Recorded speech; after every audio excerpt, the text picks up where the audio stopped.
Today we're going to be looking at Latvia. Close enough. They're all it's an L country, it's fine. Hi, this is reveurovision, and this week we're going to be looking at Lithuania. Now, will their song be taking us for a good boogie down the discotheque, or will we be left sitting at home with a takeaway for one?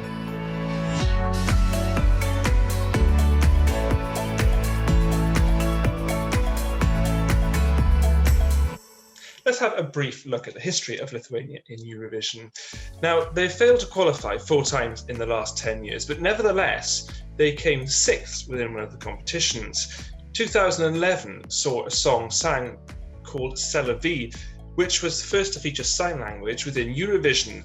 Soon we'll be playing this song. And actually went down really well. So far, they are the only Baltic country to not win the contest. Nevertheless, they have been in the final more times than any other Baltic nation. Dance alone, dance alone, dance alone, dance alone. I got the moves, it's gonna go.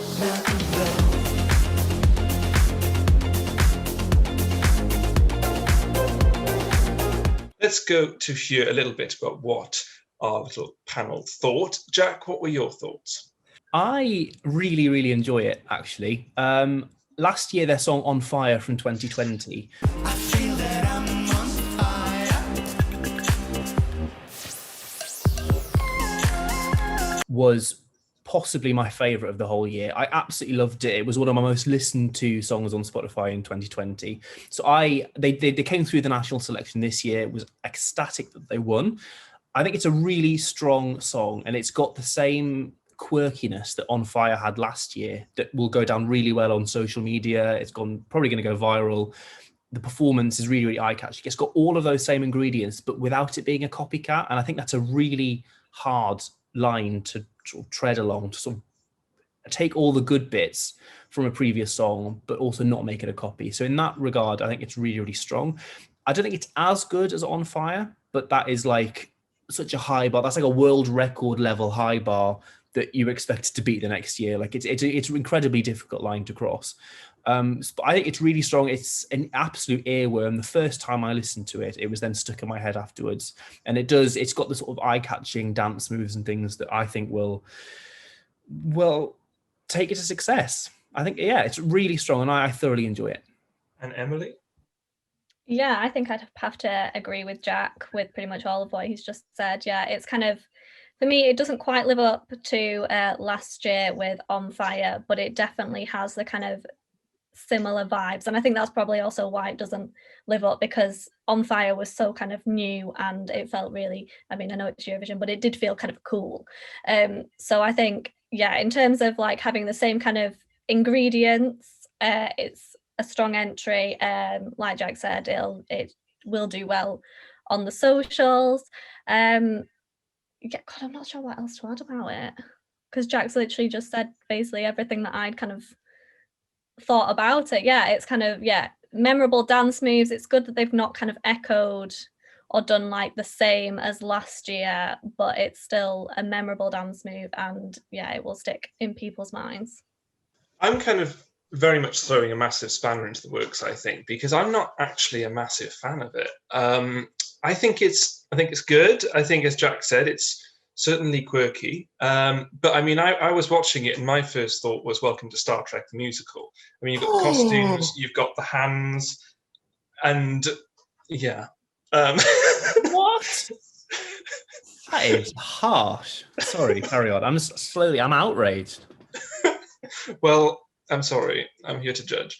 I thought it was just quite bizarre. But it was really catchy. There were some cool dance moves, gave me sort of Iceland vibes with it. But I think because in my head I had to think about things, and I felt like they were trying to sort of go for that vibe. But for me, it sort of fell short. Did you like last year's entry, On Fire? I preferred it to this one, but it wasn't one of my favourites then either. I don't know. It's a really funny one. It's one of those ones when it doesn't sit with you. I'm not a big fan of it. I don't know why. I do kind of see what you mean. It is like, it is a vibe that people could either kind of get or just not get. So if you're kind of not getting it, then yeah, that makes sense. I think you are right to say that it's a vibe that people either will or won't get. It will be quite divisive, but I think the majority of people will sit on the, actually, this is quite fun and I do enjoy it line of it. I think it's interesting though that you draw the comparison, that you say that they're trying to do Think About Things from last year. What do you think about things? Believe it, I will always be there. So, And I completely disagree. I think last year that they're trying to do what they were doing last year, and that wasn't like Think About Things. It was the same, I don't know, the same ilk of let's be quirky, isn't it a little bit kooky and strange, but also quite fun. And they're trying to, I don't know, do a knock-on version of that, not knock off, knock on sort of effect version of that. And I think it's very, very distinctively them. And as soon as the first bars come in, I'm like, I'm there. I know exactly what the song's going to be like. So it's an interesting comparison that you drew. Yeah, I think they have a really kind of a cool image as well, because I mean they've kind of built on it from last year, but in the music video where they're kind of in yellow suits, I think, yeah, it's quite kind of cool, contemporary, which is probably something that Eurovision needs. Yeah, and I think that's true. I mean, you know, I think it is very Eurovision at the centre of it, really speaking. I think, you know, it's quite over the top, it's quite out there, it's quite different. And I think for Eurovision, it does feel quite modern as well, in terms of the sound and things. And I think it has potential, like you said. I think people who will love it will really love it, and it could do quite well. It could be a crowd pleaser, I think. But it's a difficult one. So the song is going to be performing first in the first semi. So, I mean, the next question to ask now is, how do we think it will do? And where will we place it in our list? Should we go to Jack first? Right. Well, I think it's an absolute surefire qualifier. I think even if it is in a pretty unenviable position of going first, I think it's strong enough it would qualify from wherever. And I think to do well, a song needs to have that ability. So I think it's definitely going to qualify. In the final, I think top 10 is where it'll probably be ending up. I don't think it'll do that much better because I think last year On Fire could have won. I don't think this year it is winner potential, but I think it will still do very well. In my personal ranking, I've actually got it as number 4. So pretty high up. It's already one of my most listened songs ever on Spotify. I've had it on rotation for the past 3 months. So yeah, it's my number 4. I enjoy it a lot. And Emily? Yeah, I agree. I think it'll have no problem qualifying for the final.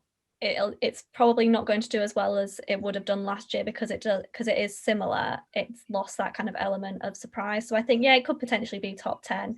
For me personally, I put it at number 10. So seeing it kind of make that mark, I would be very happy. But yeah, I think it'll definitely qualify and hopefully will do well. And in terms of mine, I think it will do well. I think there'll be a lot of support for it. And I think it'll sail through quite easily too. I mean, in terms of my rating, I put it as number 37 for me. You can't see Jack's face. What? 37? That's like near the end. I think it is basically the end, isn't it? I think there's one more after it. Yeah, I just... What? It was just the aspect that it just... I didn't know what it wanted to be. I didn't know what to do with it, so I ended up putting it there. I mean, you know, I want to be pleasantly surprised. Maybe when they do it live, it might be a completely different thing, and I might change my opinion. But for now, I'm being Simon Cowell, I'm afraid. Fair enough. Well, in total, having a look, when we add all of them together, that's your 37 plus my 4 plus Emily's 10, puts it on 51.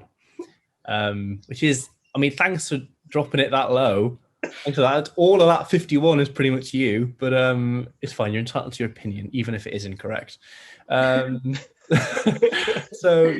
51, not a bad score. There will be worse than it, no doubt. I'm sure they will. But thank you very much, guys, for joining us today.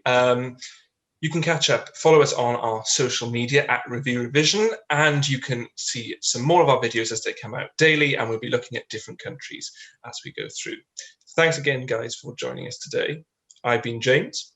I've been Jack. And I've been Emily. Cheers. Bye.